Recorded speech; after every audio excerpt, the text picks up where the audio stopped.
Cool. तो अभी तक जो हमने पढ़ा था, अब हम अभी तक हमने पढ़ा था शेयर्ड नेटवर्क होता है। अब हम एक नेटवर्क इंट्रोड्यूस कर रहे हैं। नेटवर्क में डिफरेंट डिफरेंट नोड्स होते हैं। ये एक ओवरले नेटवर्क है बिटकॉइन का, जो कि पोर्ट 8333 पे रन करता है हमारे कंप्यूटर के। हर सॉफ्टवेयर जो जैसे यू टॉरेंट है, वो भी एक पोर्ट पे रन करता है। जैसे हम पबजी खेलते हैं, कुछ भी खेलते हैं, तो उसमें अगर कनेक्शंस हो रहे हैं, जैसे पबजी में आप दूसरे पबजी नोड से बात कर रहे होते हो, तो वो एक पोर्ट पे रन करता है। तो एक नोड मल्टीपल नोड से कनेक्ट होता है, तो इन्फॉर्मेशन सेंसर नहीं हो सकती ऑब्वियसली। अगर ये नोड कोई इन्फॉर्मेशन मुझे नहीं भेजेगा, तो इससे आ जाएगी, इससे आ जाएगी। जितना ज़्यादा नोड से कनेक्टेड रहोगे, उतना तुम्हारा इन्फॉर्मेशन ज़्यादा सही होगा। और फिर ट्रांजैक्शंस भी ऐसे ही होते हैं। मतलब मोबाइल एक ट्रांजैक्शन क्रिएट करेगा, वो एक नोड को भेजेगा, नोड उसको गॉसिप करेगा पूरे नेटवर्क पे, और फिर एक ब्लॉक बनेगा। और अगर मेजॉरिटी ऑफ नेटवर्क उस पर अग्री कर रहा है, तो वो ब्लॉक फिर माइंड है, वो ब्लॉकचेन में ऐड हो जाएगा। तो ट्रांजैक्शन कैसे होता है? दो ब्लॉक के बीच में टीसीपी प्रोटोकॉल से पहले हैंडशेक होता है, जो नॉर्मल हैंडशेक जो हमारा इंटरनेट यूज करता है, वेब ब्राउजर जैसे गूगल या किसी से भी यही हैंडशेक होता है, टीसीपी आईपी प्रोटोकॉल। फिर उसके ऊपर बिटकॉइन का प्रोटोकॉल आता है, जो कि इस लैंग्वेज में चलता है: investigate a transaction from this block. If this has the information regarding this transaction and this query, it will send the appropriate message. ये सेल्फ एक्सप्लेनेटरी है। तो नेटवर्क पे ये एक ट्रांजैक्शन भेजेगा, थोड़ी देर बाद मोबाइल गॉसिप करता रहेगा नोट से कि क्या ये कंफर्म हुआ, कंफर्म हुआ, कंफर्म हुआ। अगर हो गया तो ये इसको ट्रू भेज देगा और ये बोलेगा कंफर्म, पेमेंट रिसीव्ड। तो ये नोट फिर सबको गॉसिप करेगा, जिससे वो कनेक्टेड है, वो उसको गॉसिप करेंगे। तो किसी को इसका एप्लीकेशन बिटकॉइन के अलावा कहीं और दिख रहा है, जो हम बोलते हैं ब्लॉकचेन, जो एजेंडा है हमारे मीट का, जो वर्कशॉप का, किसी को दिख रहा है कि ये और कहाँ कहाँ यूज हो सकता है? Places where censorship is an issue. Privacy. Basically अगर फ्लिपकार्ट है, हम्म फ्लिपकार्ट भी प्रोडक्ट्स के मल्टीपल सप्लाई चेन होती है। तो वो सप्लाई चेन में लेट से कहीं पे दिक्कत आ गई है, तो मैं उसकी एक ब्लॉकचेन बना सकता हूँ, उसका डिफरेंट डिफरेंट नोड्स बना सकता हूँ, फ्लिपकार्ट का एक इंटरनल नेटवर्क। और ये करती भी है कंपनीज। जो ब्लॉकचेन बिटकॉइन में सिर्फ यूज नहीं होता है, वो और भी जगह यूज हो रहा है। तो हर सप्लाई चेन में जहाँ पे वो होगा, वो अप्रूवल देगा, नेटवर्क उसको अप्रूव करेगा, और फिर जो मेन लेजर है उस पर दिख जाएगा कि ये प्रोडक्ट यहाँ अटका है। जो हम ट्रैकिंग करते हैं ना अपने प्रोडक्ट की अमेजोन और फ्लिपकार्ट पे, वो एक तरीके से ब्लॉकचेन ही है। वो एक ब्लॉक बना हुआ है, हर पे अप्रूव हो रहा है। जैसे ही एक पे फेल हो गया, तो वो उससे आगे नहीं बढ़ेगा, और हमें पता पड़ जाएगा मेन दिक्कत कहाँ पे है। तो इन जनरल ब्लॉकचेन बैंकिंग के एप्लीकेशंस बहुत जगह हैं। बैंकिंग में भी तो हो सकता है। बैंकिंग में भी काम आ सकता है, बहुत अभी जगह तो एप्लीकेशन है। मेडिकल में और एनएफटी में भी इसका हम्म काफी हुआ है। हम्म और लाइक तो वोटिंग में भी होता है, वोटिंग का पढ़ा था मैंने।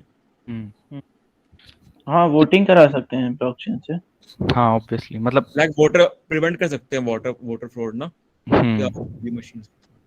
कहीं भी लग सकता है जनरली। ब्लॉकचेन बेसिकली वेब 3.0 है ये, डिसेंट्रलाइज्ड पीयर टू पीयर। इसमें कोई सेंट्रल अथॉरिटी नहीं होगी। बिटकॉइन ने इसको पहली बार यूज किया था, बट आजकल ये हर जगह हो रहा है। तो कॉर्पोरेट्स भी यूज करते हैं, सैप लैब्स, आईबीएम, हर कोई काम करता है। ये ब्लॉकचेन कब से है? 2009 सतोशी के वाइट पेपर में लिखा गया था ये। उसने एग्जैक्ट अच्छा। ब्लॉकचेन वर्ड नहीं लिखा था, बट उसने चेन ऑफ ब्लॉक्स लिखा था एग्जैक्ट। उसके पहले ये नहीं था उससे ब्लॉकचेन का पहले नहीं कॉन्सेप्ट। था, नहीं। डिसेंट्रलाइज्ड कुछ नहीं था, सेंट्रलाइज्ड सर्वर्स होते थे, जहां तक according to my knowledge. Google will tell better obviously. और अब ब्लॉकचेन इंजीनियर्स भी होते होंगे, अब तो हर हाँ कंपनी हाँ। में नीड हो गई होगी। जो पूरे उस नेटवर्क को मेंटेन करते हैं। तो ये हमने पढ़ ही लिया, नेटवर्क में कंप्यूटर्स होते हैं। Cool. So this is how this works. तो सेंडिंग वाले ने सेंड किया एक नोड को, और फिर रिसीविंग वाले ने जिस नोड से वो कनेक्टेड है, ये दोनों डिफरेंट नोड्स हैं। जैसे ये सेंडर है, इसने ये ट्रांजैक्शन भेजी इसको, इसने इसको गॉसिप किया हर पूरे नेटवर्क में। अगर वो अप्रूव हो गया, तो जो रिसीविंग वाला है वो अपने नोड से पूछेगा क्या ये अप्रूव्ड है। तो अगर उसने बोला अप्रूव नहीं है, तो इसका मतलब वो अभी नहीं हुआ है अप्रूव। और अगर इसने बोला अप्रूव्ड है, तो वो ट्रू हो जाएगा। ट्रांजैक्शन कंफर्मेशन ये हम लोगों ने बहुत डिटेल में कवर कर ही लिया था लास्ट वर्कशॉप में कि प्रूफ ऑफ वर्क होता है, नॉन्स होता है, टारगेट से छोटा आना चाहिए। आई होप कुछ डाउट हो तो पूछ लो, बट इसमें अगर डिटेल में जाऊंगा तो ये 5 घंटे की बन जाएगी। नहीं, डाउट नहीं है। Cool. मैं हेडर्स भी ले सकता हूँ ऑब्वियसली। अगर किसी नोड को पूरा एक ब्लॉक चाहिए तो वो एक उसका हेडर नंबर भेजेगा कि please give me this block, वो उसको उसका डेटा भेज देगा। No no no, this is investigation हो रही है। राशिद ने एक हेडर भेजा, तो क्यूआई ने भेजा कि मेरे पास ये नहीं है, फिर ये इसको वो ब्लॉक भेज रहा है। तो बेसिकली ये लोग गॉसिप करते रहते हैं पूरा नेटवर्क ऐसे चल रहा है, कोई सेंट्रल अथॉरिटी नहीं है जहां से डाउनलोड हो रहा है। हम्म, ये लेगेसी वाला है। लेगेसी मतलब जो पुराना अपडेट था, जो इनिशियल अपडेट था उसमें हेडर्स जाते थे। नेक्स्ट स्लाइड में आई गेस नया अपडेट वाला होगा। हाँ, अब पुराने अपडेट में सिर्फ हेडर्स जाते थे क्योंकि मर्कल रूट नहीं होती थी, अगर किसी को पता हो तो। खाली ट्रांजैक्शन पड़े होते थे तो हेडर्स और फाइल्स जाते थे। अब मर्कल रूट भी जाते हैं। मर्कल ब्लॉक मतलब अगर मुझे किसी एक ट्रांजैक्शन मर्कल ब्लॉक चाहिए तो वो उतना मर्कल ब्लॉक एक छोटे मोबाइल को दे सकता है। मर्कल ब्लॉक पता होगा, लास्ट हमने कवर किया था। टू वेरीफाई द ट्रांजैक्शन हमें सिर्फ पार्शियल नोट चाहिए होता है। सारी ट्रांजैक्शन ना लेनी पड़े 3-4 हज़ार, तो सिर्फ पार्शियल ट्री मर्कल लेके ट्री, उससे हम वेरीफाई कर मर्कल सकते हैं। ट्री बना के। cool.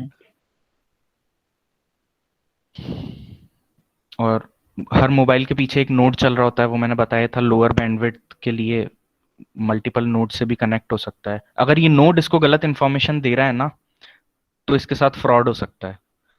Peer to peer network का ये दिक्कत है, कोई सेंट्रल अथॉरिटी नहीं है, तो कोई जिम्मेदार सिर्फ ये नोड होगा, ये मोबाइल वाला होगा जिसने इस नोड से कनेक्ट कर रखा है।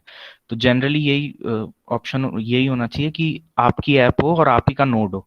मतलब आप इंफॉर्मेशन जिससे ले रहे हो वो आप ही का नोड हो, ताकि यू आर 100% श्योर कि सही है। वरना अगर ये कैफे ही पेमेंट करके ये ही अपने नोड से भेज दे कि हाँ ये ट्रांजैक्शन हो गई है, तो ये मोबाइल बोलेगा हाँ कंफर्म्ड है और सर्विस दे दी जाएगी। जबकि रियल में हो सकता है पूरे नेटवर्क पे अभी गॉसिप हुआ ही नहीं हो ये।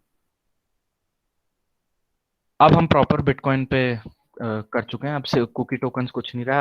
अब हमने जितना ही पढ़ा है, जितने भी फिक्सेस लगाए हैं, वो बिटकॉइन के फिक्सेस हैं। तो अब रियल में कैसे वर्क करता है कंप्यूटर पे, अब हम वो चीज समझ रहे हैं। सतोशी ने जो कोड लिखा था ना, वो ये था बिटकॉइन कोर वाला। जो ये रेपोजिटरी है ना बिटकॉइन, अगर किसी ने एक्सप्लोर की हो,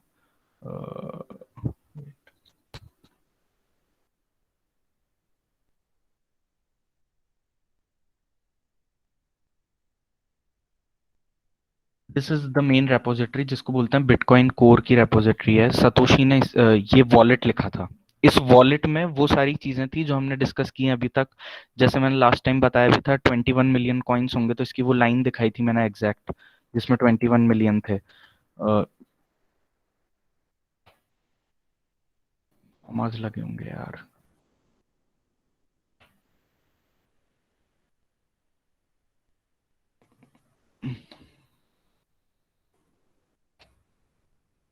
हम्म, 10 मिलियन कहाँ थी? लास्ट टाइम ढूंढी थी हम लोगों ने, तो उस रिकॉर्डिंग में होगी जनरली। वेट, में लास्ट ट्राई और कर लेता हूँ।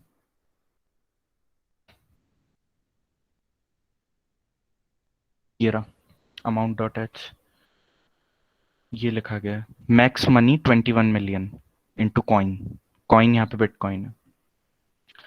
No larger than this in Satoshi is valid. तो जो हमने डिस्कस किया था कि क्यों इसका सप्लाई कर्व लिमिट कर जाएगा, तो वो पूरा सब कुछ, सारे प्रोटोकॉल सब कुछ इस वॉलेट में इंटीग्रेटेड है। तो अगर कोई बिटकॉइन रन कर रहा है तो वो इसके सारे प्रोटोकॉल्स फॉलो कर रहा है। अब सतोशी तो आउट हो गया, या सतोशी पता नहीं हो इसमें, नो आइडिया, बट ये सारे कॉन्ट्रीब्यूटर्स इसको मैनेज करते हैं। 825। तो अगर मुझे कोई बिटकॉइन नोड रन करना है तो मैं बिटकॉइन कोर डाउनलोड करूंगा, जो कि सेंट्रलाइज।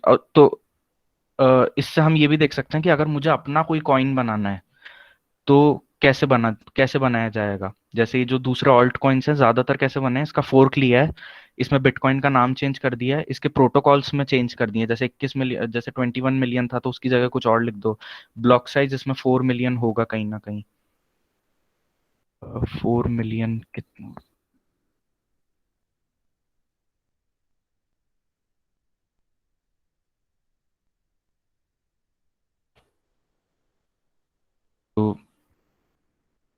मतलब यहाँ पे कहीं ना कहीं होगा, ब्लॉक साइज 4 मिलियन से ज़्यादा नहीं होगा, इसमें सारे प्रोटोकॉल्स इम्प्लीमेंटेड हैं। तो अगर जनरली किसी को अपना कॉइन शुरू करना है तो उसको फोर्क करो, इसके प्रोटोकॉल्स में चेंज करो, और अब जो जो उस सॉफ्टवेयर को रन कर रहे होंगे और उसके थ्रू ट्रांजैक्शन कर रहे होंगे तो वो तुम्हारा एक अपना नेटवर्क बन गया। तो बिटकॉइन के लिए बिटकॉइन कोर और भी वॉलेट्स हैं जो बिटकॉइन कोर को इम्प्लीमेंट करते हैं, बट सबसे जो मेन वाला जो इम्प्लीमेंटेशन है वो यही है। फिर बिटकॉइन कोर ऑब्वियसली, अगर जैसे बिटकॉइन कोर को मैं डाउनलोड करूंगा इस वेबसाइट से, bitcoin.org से, अगर ये वेबसाइट किसी ने हैक कर ली और यहाँ पे जो लिंक दे रखा है,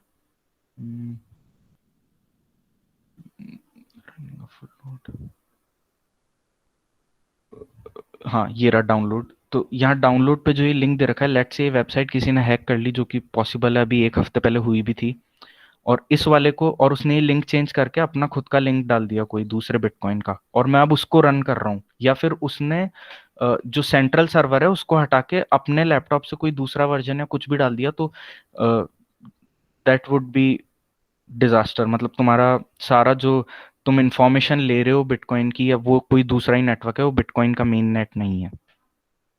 तो इसलिए क्या होता है, इसमें एक सिग्नेचर, इसका एक हैश होता है, जो बिटकॉइन कोर के अंदर एक हैश होता है, और एक सिग्नेचर एक पब्लिक की हमें लेनी पड़ती है। वो पब्लिक की अभी किसके नाम पे है, कोई तो इंजीनियर है, वेंडरवॉल शायद सरनेम है उनका। तो वो पब्लिक की लेकर के मैं पहले कंफर्म करूंगा, वेरीफाई करूंगा कि क्या ये जो सॉफ्टवेयर आया है ये मेरे पास सही आया है। अगर ये पब्लिक की से मैच कर जा रहा है तो वो सही आया है फिर। और ये मतलब ये जो की होती है ये नेट पे भी मिल जाएगी, बट उसका भी हम 100% नहीं कह सकते, हो सकता है वो की किसी और की हो, लेकिन उसका चांस बहुत कम है, क्योंकि अगर की किसी और की है तो सॉफ्टवेयर से मैच नहीं करेगी। तो द ओनली वे कि तुम्हारी की भी मैलिएटेड हो इस सॉफ्टवेयर के हिसाब से, तो ही वो रन करेगा, जिसके चांसेस कम है। तो बिटकॉइन कोर और सिग्नेचर आ जाएगा मेरे पास, इसके पूरे सॉफ्टवेयर का, पूरे कोड का एक हैश बन के सिग्नेचर आ जाएगा। मैं किसी से पब्लिक की लेके वेरीफाई करूंगा क्या ये सिग्नेचर सही है, अगर वो सही है तो मेरा सॉफ्टवेयर सही है। फिर मैं दूसरे नोड से कनेक्ट करूंगा पोर्ट 8333 पर, और फिर मैं अपना डेटा ट्रांसमिशन शुरू कर दूंगा, and then we enter the normal operation. Any doubts? So basically जो हम लोग ट्रांजैक्शन के लिए करते थे, हैश बनाते थे, सिग्नेचर से कॉपी वो करते थे, मिलाते थे, वो अब नेटवर्क पे घुसने के लिए भी करेंगे। एग्जैक्टली। और इसमें फाइल भी होती है, एक्चुअली हर सॉफ्टवेयर में ये फाइल होती है SHA-256sums.asc। हम कंफर्म करते नहीं है जनरली, क्योंकि जनरल लोग तो लिटरली इंस्टॉलेशन भी नहीं पढ़ते हैं, नेक्स्ट नेक्स्ट नेक्स्ट करते हैं। बट गुड प्रैक्टिस ये है कि आप सबका जो हैश है उसको कंफर्म करो कि क्या ये उससे मैच कर रहा है या नहीं कर रहा।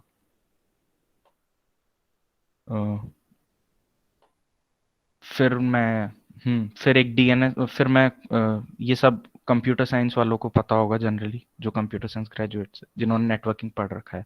एक आईपी एड्रेस होता है, एक पोर्ट होता है, मतलब जैसे google.com हम डालते हैं, लेकिन असल में उसके पीछे एक आईपी एड्रेस है जो कि है 8.8.8.8, या जो भी उसका आईपी एड्रेस है। तो एक डीएनएस सर्वर होता है, उस पे डीएनएस होता है, डोमेन नेम सिस्टम। तो उस पे मैं भेजता हूँ google.com, वो मुझे एक आईपी एड्रेस देता है, उस आईपी एड्रेस से फिर मैं डेटा मांगता हूँ और वो डेटा मेरे कंप्यूटर पर रन करता है। तो ऐसे ही बिटकॉइन में भी होगा, या टॉरेंट में भी होता है, जो पीयर्स हैं टॉरेंट में भी, सीडर्स अगर किसी ने सुना हो। सीडर्स एंड लीचर्स, हाँ, तो ये सारे सीडर्स हैं। सीडर्स बेसिकली वो हेल्प करते हैं डाउनलोड करने के लिए। हाँ, जितने तो ज्यादा उनसे सीडर फाइल उतना मेरे अच्छा। पास आ रही होती है। तो ये पोर्ट 1337 पे रन कर रहे हैं। अच्छा, वो सारे थोड़ी थोड़ी फाइल्स देते हैं। हाँ, Seeders are the ones who are uploading, leechers या are the one who are downloading. जैसे अभी मेरा जो टॉरेंट नोड है ये अपलोड कर रहा है, तो कोई ना कोई इसको डाउनलोड कर रहा होगा। सेग्रीगेटेड इन्फो जाती है, ये सब जो डेटा हम जो लेते हैं, कंप्यूटर्स इनको ऐसे नहीं देखता है। ये वीडियो एक्चुअली हेक्साडेसिमल में चल रहा है, जितनी भी इंफॉर्मेशन है वो सब हेक्स में होती है, हेक्स में इनकोडेड होती है। तो सेग्रीगेटेडली हर जगह से वो मतलब डिपेंड करता है नोड पे इनके क्या तो प्रोटोकॉल्स हैं बेसिकली यूटोरेंट के। वो उसके बेसिकली एक एक इंफॉर्मेशन को तोड़ तोड़ के भेजते हैं और फिर यहाँ पे आके कंपाइल होता है। वो टॉरेंट का मुझे स्पेसिफिकली पता नहीं है, बट जनरली यही गुड प्रैक्टिस होती है कि डिफरेंट डिफरेंट नोड जितने भी सीडर्स हैं उनसे कुछ कुछ इन्फो आ रही है और उसको वो ले रहा है। और ये बहुत कूल बात है, हाँ क्योंकि वीडियो जो है वो वीडियो के फॉर्मेट में नहीं है, हाँ, वो वो हैक्स में होता है। जैसे अपने एटॉमिक उसमें है। जैसे कोई स्ट्रिंग भी होती है ना, अगर लेट्स से जैसे मैंने उस दिन ये एड्रेस डिकोड किया था, ये एक लाइटनिंग नेटवर्क एड्रेस है, तो इसके अंदर ये इस ही स्ट्रिंग को मैंने डिकोड किया है और उसके अंदर ये लिखा है क्रिएटेड विद स्पार्क वॉलेट। समझ रहे हो? तो ये बेसिकली ये जो बीच में कहीं एक ऐसा डेटा बाइट होगा जिसको अगर मैं पार्स करूंगा प्रोटोकॉल के तहत, प्रोटोकॉल को फॉलो करते हुए, तो क्रिएटेड विद स्पार्क वॉलेट आ जाएगा। जैसे टेस्ट केस खोलता हूँ मैं, वेट। तो ये एक लाइटनिंग एड्रेस है LNO1। तो अब इसको मैंने डिकोड किया ना, तो मेरे पास उसके अंदर ये सारी चीजें एनकोडेड है उसके अंदर। ये कंटेंट्स में जो लिखा है ना, डिस्क्रिप्शन, ऑफर, नोड आईडी, ये भी इसके अंदर है। तो ये हैक्स में होता है सारा। मतलब बैक 32 याद है किसी को? पूरे का सम लेके लास्ट में जोड़ देते हैं। आई होप बैक 32 से ही मर्कल ट्री बनता है। बैक 32 हम यूज करते हैं पब्लिक कीज को इनक्रिप्ट करने के लिए। तो मैं तुम्हें एक छोटा रन थ्रू देता हूँ होता क्या है। जैसे जिससे वो छोटा हो जाता है। जैसे ये समझ में आया ना सबको कि वेट,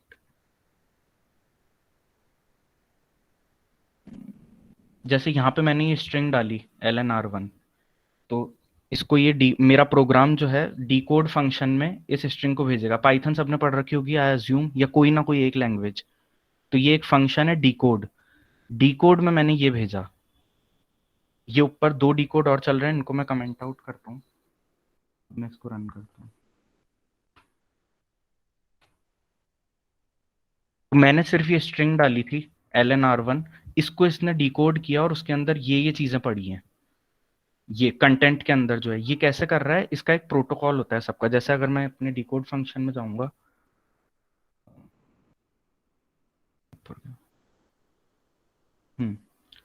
तो डिकोड में पेमेंट रिक्वेस्ट इनपुट ले रहा है जो कि एक स्ट्रिंग है। वो देख रहा है अगर ये स्ट्रिंग नहीं है तो ये फिर एरर है, payment request must be a string. फिर वो उसके अंदर अलग अलग चीजें लगा रहा है। जैसे सबसे पहले वो देख रहा है कि क्या इसके जैसे लाइटनिंग नेटवर्क के जितने भी एड्रेसेस हैं तो उनके आगे LN लिखा होगा। तो अगर LN नहीं है तो not a proper lightning request. फिर बैक 32 में एक सेपरेटर नाम की चीज होती है, तो सेपरेटर यहाँ पे 1 यूज करते हैं हम।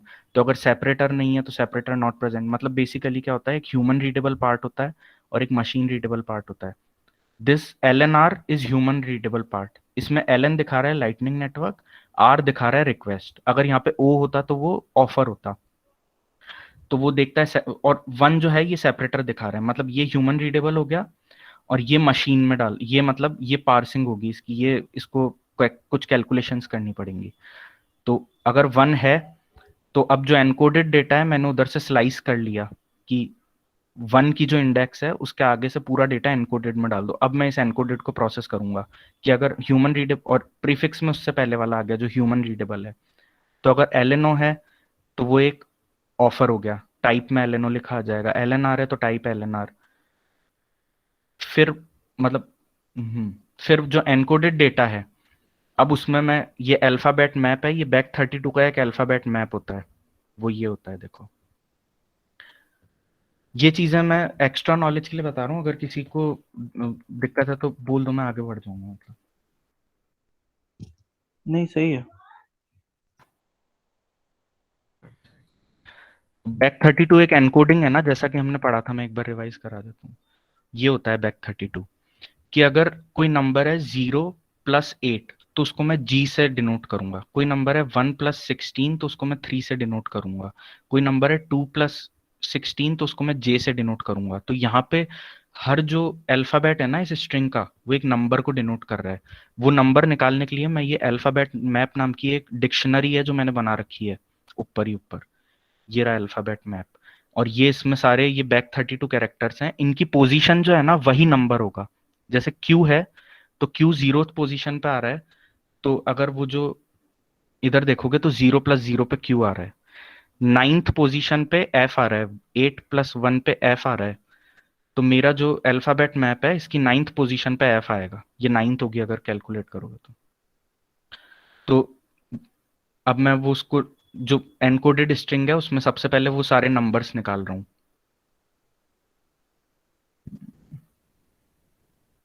ये रहा, तो कहाँ गया अल्फाबेट मैप यार, ये रहा। तो अब मेरे पास वो ये वर्ड्स जो है ये एक एरे है जिसके अंदर अब खूब सारे नंबर आ गए हैं। अब उन नंबर को मैं कन्वर्ट कर रहा हूँ, वो नंबर 5 बिट नंबर होंगे ऑब्वियसली, क्योंकि इसकी अगर हाईएस्ट लिमिट देखो तो 24 + 7 है ना, तो 31 हो गया। तो ओवरऑल 32 कैरेक्टर है 0 से 31 तक, इसलिए बैक 32 नाम है। तो वो 31 के नंबर्स होंगे। अब उनको मैं, ये 5 बिट नंबर है तो उनको मैं कन्वर्ट करूंगा 8 बिट नंबर में।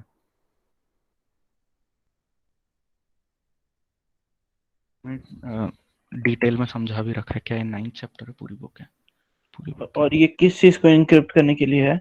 ये पेमेंट को इनक्रिप्ट करने के लिए, जो हम एड्रेसेस बोलते हैं ना कि जैसे ये एड्रेस है तो इसमें एक पब्लिक की, जैसा हमने बोला था एक पब्लिक की एनकोडेड होती है, तो जो नोड है उसको इसको डिकोड करना पड़ेगा, ऐसे होता है वो। ये बैक 32 की कैरेक्टर लिस्ट है, तो ये एक एड्रेस है, इसका मैंने सारे लेटर्स लिखे, उनके कोरस्पॉन्डिंग नंबर से लिखे, उनके कोरस्पॉन्डिंग ये बाइट्स, ये बाइनरी में लिखा। अब ये 32 बिट नंबर है, इनको 8 बिट में करना है, तो 8 बिट में कन्वर्ट करेंगे। 1 तो 1 2 3 4 5 6 7 8, तो शुरू में ये 8 आ गई, फिर इसके बाद से 1 2 3 4 5 6 7 8, तो ये 8 आ गई जिसमें लास्ट में 101 आ रहा है, तो ऐसे 8 8 में क्लब किया। अब ये जो बाइट्स है ना ये एनकोडेड है नॉर्मल इंग्लिश में, अगर किसी ने आस्की कैरेक्टर्स पढ़े हैं।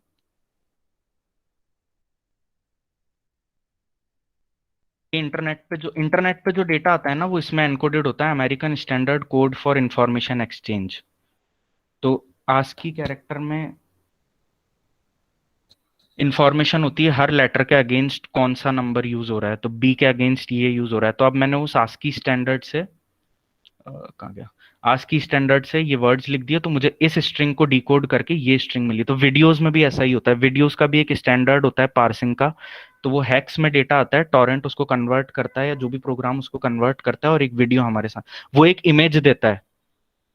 वो एक इमेज, अगर डेटा साइंस में तो हम लोग पढ़ेंगे ही, जैसे इमेज इमेज जो होती है वो बाइनरी एक मैट्रिक्स में होती है, black and white image.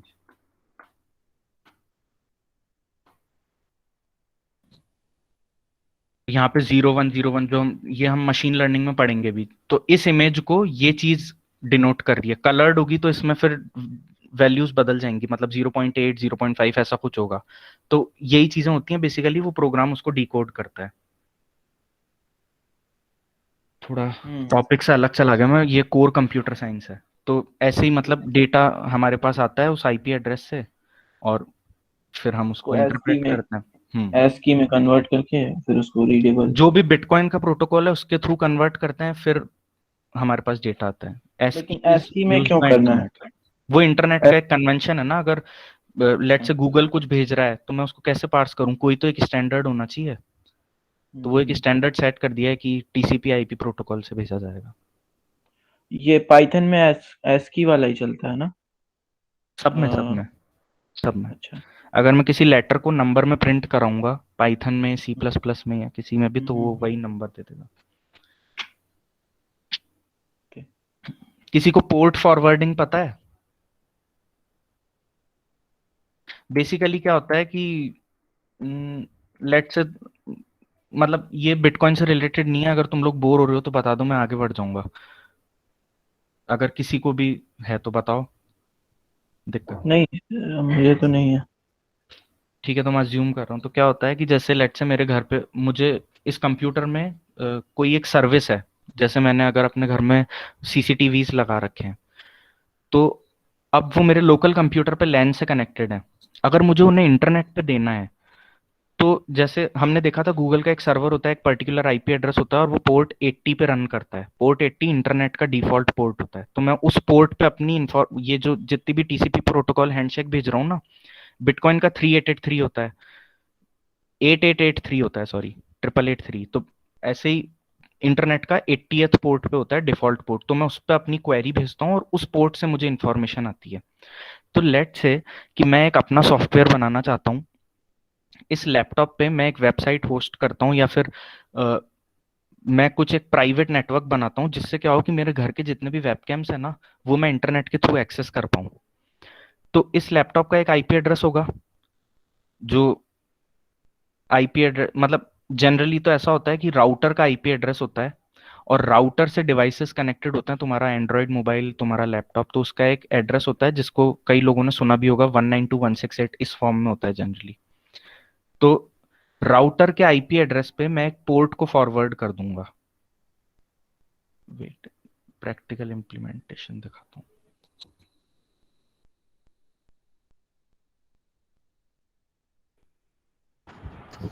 Bro, this is not a good idea. If you're recording, your IP address will get uploaded to YouTube.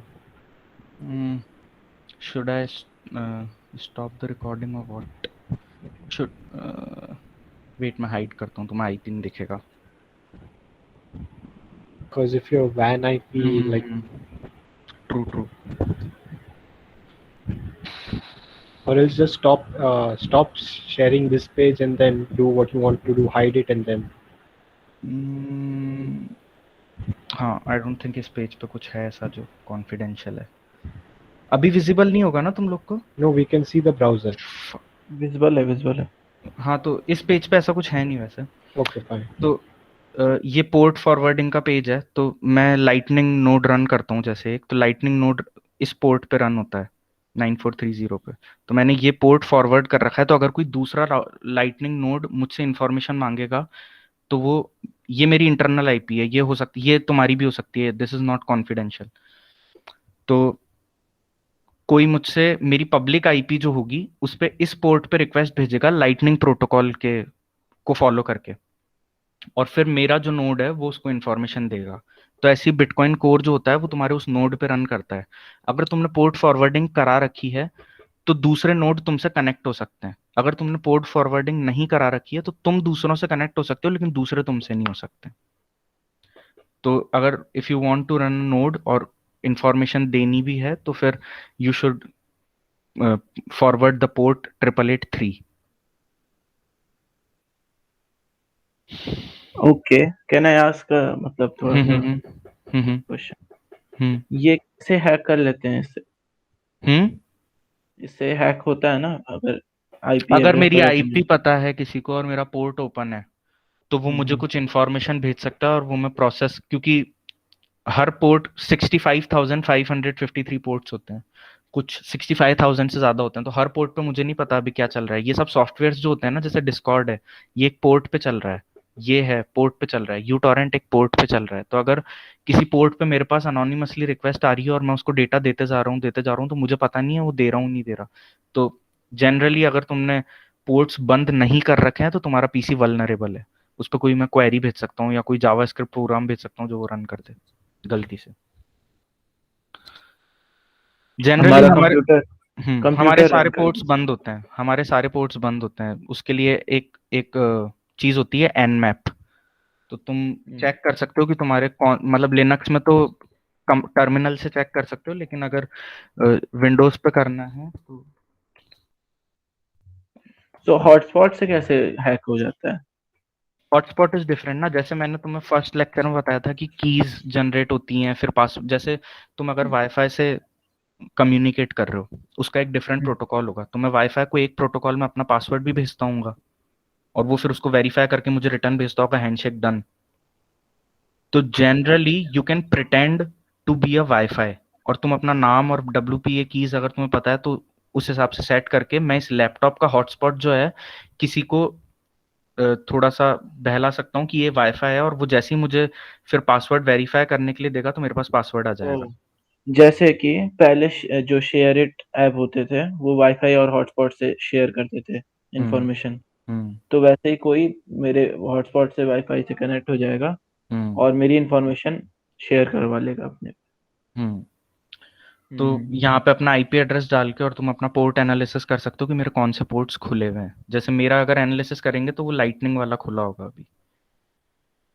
तो यहाँ पे पब्लिक आईपी डालो, फुल स्कैन का ये लोग रुपीज लेते हैं, लेकिन अगर लिनक्स इंस्टॉल्ड है तो nmap ओपन सोर्स प्रोग्राम है, तो स्कैन कर सकते हो अपने पोर्ट्स।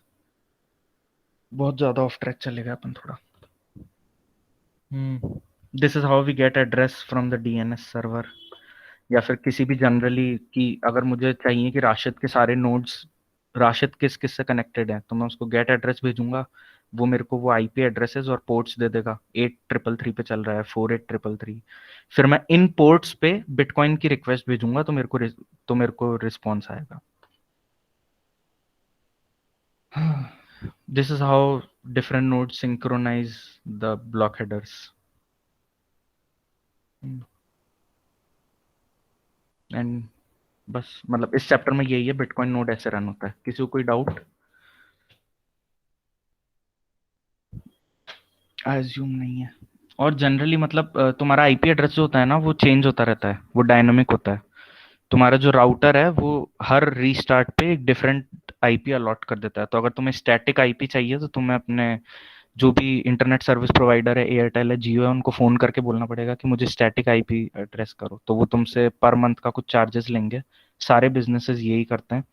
फिर वो उस पोर्ट पे अपनी सर्विस रन करते हैं, और फिर उनका जो आईपी एड्रेस है वो उस जो डोमेन नेम है वो उस आईपी और पोर्ट पे मैप करके रिस्पॉन्स और रिक्वेस्ट देता है। तो ऐसे ही गूगल और ये सब काम करते हैं।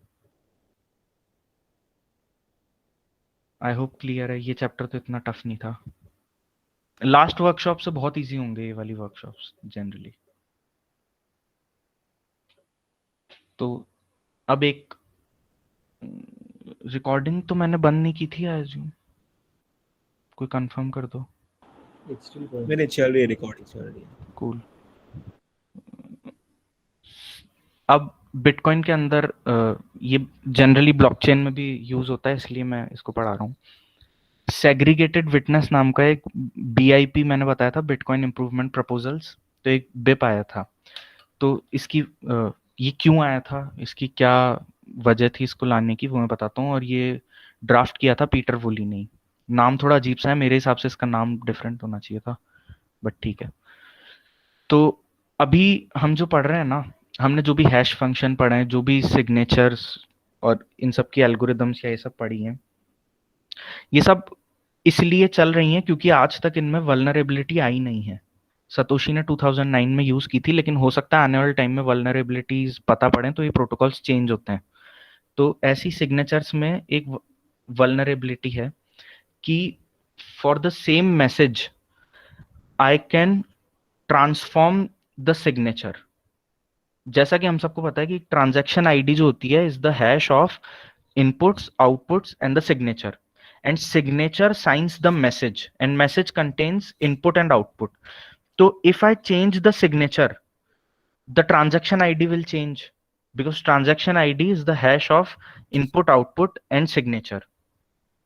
तो सिग्नेचर में ये वल्नरेबिलिटी है कि मैं सेम मैसेज के लिए सिग्नेचर को थोड़ा सा डिफरेंट कर सकता हूँ। मैसेज नहीं चेंज होगा, signature would still be valid. I can't steel all your money, I can't point that to my transaction, but I can change the transaction ID.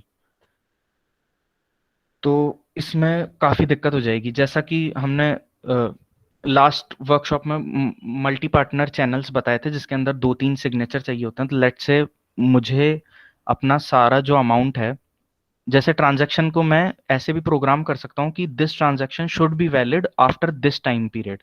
कि लेट्स से तुम्हें अपनी जितनी भी प्रॉपर्टी है वो अपनी डॉटर को इनहेरिट करवानी है। उस बुक में भी यही एग्जांपल है। तो मैं एक ट्रांजैक्शन बनाऊंगा, क्योंकि मेरे मरने के बाद तो कोई साइन नहीं कर पाएगा, मेरी प्राइवेट की वुड बर्न विद मी, मैंने कहीं छुपा के रख रखी होगी। तो मैं एक ट्रांजैक्शन बनाऊंगा जो मेरे जितने भी प्रॉपर्टी के ट्रांजैक्शंस हैं, जो एक इनपुट होगा जो, उसकी मैं एक ट्रांजैक्शन बनाऊंगा और उस पर एक टाइम लॉक लगा दूंगा। इसको बोलते हैं टाइम लॉक। टाइम लॉक मतलब कि this should be valid after this time only. जैसे टाइम लॉक लगा रखा है इस ट्रांजैक्शन पे, इस डेट के बाद ही ये ट्रांजैक्शन अप्रूव हो सकती है, ये 29 अप्रैल। तो लेट्स से मैंने एक ट्रांजैक्शन बनाई और अपनी डॉटर को ये दे दी कि इस डेट के बाद हो सकता है मैं ना बचूं, तो तुम इसको पब्लिश कर देना, तो मेरी जितनी भी प्रॉपर्टी है वो तुम्हारे पास आ जाएगी। तो दिक्कत क्या है कि लेट्स से किसी एक अटैकर ने इसका सिग्नेचर चेंज कर दिया, जो कि कर सकता है, मैलिएबल है सिग्नेचर, तो ट्रांजैक्शन आईडी चेंज हो जाएगी। और ट्रांजैक्शन आईडी अगर चेंज हो गई तो जो प्रीवियस जो मेरे जो प्रॉपर्टी है अब वो उसको पॉइंट नहीं कर रहा है। समझ रहे हो? जैसे कि लेट्स वेट, मैंने शायद थोड़ी गलती कर दी। मैंने एक ट्रांजैक्शन बना के दी अपनी डॉटर को जो जो पिछली एक ट्रांजैक्शन पे पॉइंट कर रही है, ठीक है, और ये मैंने ब्लॉकचेन पे ब्रॉडकास्ट करा दी है। और अब जो भी कॉइन्स हैं वो इस लॉक टाइम के बाद मेरे की पे आएंगे, उससे पहले मेरे पास ऑप्शन, मैं इसको स्पेंड नहीं कर सकता हूँ, दीज आर नॉट स्पेंडेबल। उससे पहले किसी एक बंदे ने एक दूसरी ट्रांजैक्शन इसी सेम सिग्नेचर लेकर के ट्रांजैक्शन आईडीज की बदल दी, तो वो सेम आउटपुट को स्पेंड कर रहा होगा और इस पे टाइम लॉक नहीं है, तो वो स्पेंड हो जाएंगे। तो ये वाली अनवैलिड हो गई, तो अब मेरी डेथ हो गई, तो अब मेरी डॉटर के पास कोई तरीका नहीं है इसको लेने का, तो ये हमेशा के लिए लॉक हो जाएंगे जनरली, या उसको कोई दूसरी ट्रांजैक्शन मुझे देनी पड़ेगी। तो ट्रांजैक्शन मैलिएबल होती हैं, सबसे पहली प्रॉब्लम ये। दूसरी प्रॉब्लम, जैसे कि कोई ट्रांजैक्शन होती है तो उसका सिग्नेचर कैसे होता है। एक खाली ट्रांजैक्शन होती है जिसपे इनपुट और आउटपुट होते हैं। लेट्स से इनपुट हो गया 5, जो UTXO-SAT में से मल्टीपल इनपुट से ले सकता है और मल्टीपल आउटपुट्स दे सकता है। तो सिग्नेचर जो होता है वो इनपुट और आउटपुट का होता है। ऐसा नहीं है कि जो थर्ड सिग्नेचर हो रहा है वो इनिशियल 2 सिग्नेचर को भी साइन करेगा, ऐसा नहीं होता है। तो क्या होता है कि मुझे हर सिग्नेचर के लिए उस ट्रांजैक्शन का वापस हैश निकालना पड़ता है एक डिफरेंट नॉन्स के साथ। नॉन्स हमें पता है वो डिस्टर्बेंस वाली चीज, एक रैंडम नंबर होता है। तो मुझे हर ट्रांजैक्शन के लिए 2 हैश निकालने पड़ रहे हैं। तो एक ट्रांजैक्शन के लिए 2 हैश हो गए, तो 2 के लिए 4 हो गए, 4 के लिए 16 हो जाएंगे, नहीं क्वाड्रेटिक हो जाएंगे बेसिकली। जो हम पूरी जो एल्गोरिथम देखेंगे जिससे हम साइन कर रहे हैं, तो वो एक क्वाड्रेटिक हैशिंग हो जाएगी जिसको कॉम्प्लेक्सिटी बोलते हैं, O(n²). तो कंप्यूटर की एक लिमिट, मतलब कंप्यूटर को प्रोसेस करने में टाइम ज्यादा लगेगा सिग्नेचर का वेरिफिकेशन के लिए। वेस्ट ऑफ बैंडविड्थ ऑब्वियसली, मतलब ज्यादा बड़ी ट्रांजैक्शंस तो होती हैं सिग्नेचर से। तो सेग्रीगेटेड विटनेस क्या है, एज द नेम सजेस्ट, ये कॉम्प्लेक्स तुम्हें लग रहा होगा, सेगविट बोलते हैं इसको। जो विटनेस है, विटनेस जो सिग्नेचर है, उसको मैंने ट्रांजैक्शन से सेग्रीगेट कर दिया है। तो अब जो सिग्नेचर है वो ट्रांजैक्शन के अंदर नहीं है, वो ट्रांजैक्शन के बाहर एक 1 MB का जो ब्लॉक है उसके ऊपर मैंने एक अलग ब्लॉक बना दिया जिसको बोला विटनेस डेटा। तो अब वो विटनेस डेटा के अंदर सारे सिग्नेचर्स इन्वॉल्व हो रहे हैं। ट्रांजैक्शन मैलिएबिलिटी, तो ऑब्वियसली अगर किसी ने नेटवर्क में, मैंने TX2 दी, लेकिन इस नोड ने, ये जो इस नोड ने उसको मैलिएट करके TX2M बना दिया और नेटवर्क में ज्यादा यही फैल गया और लेट्स से ये कंफर्म हो गई, तो ये वॉलेट तो इंफॉर्मेशन लेगा TX2 के बारे में, बट TX2 तो ब्लॉकचेन पे गई नहीं है, TX2M अप्रूव हो गई है, तो मनी तो उधर चला गया लेकिन मेरा वॉलेट अप्रूव नहीं करेगा उसको। और 2014-15 में काफी दिक्कत आ गई थी इसमें, मतलब काफी लोगों ने इसको एक्सप्लॉइट किया था। ऑब्वियसली पैसा कोई नहीं चुरा पाएगा, सिर्फ सिग्नेचर चेंज होगा तो ट्रांजैक्शन आईडी बदल जाएगी। तो अगर मैंने कोई टाइम लॉक ट्रांजैक्शन बना रखी है या फिर मेरा वॉलेट कोई एक क्वेरी मांग रहा है, तो उसमें वो कंफर्म नहीं करेगा क्योंकि ट्रांजैक्शन आईडी डिफरेंट गई है ब्लॉकचेन पे।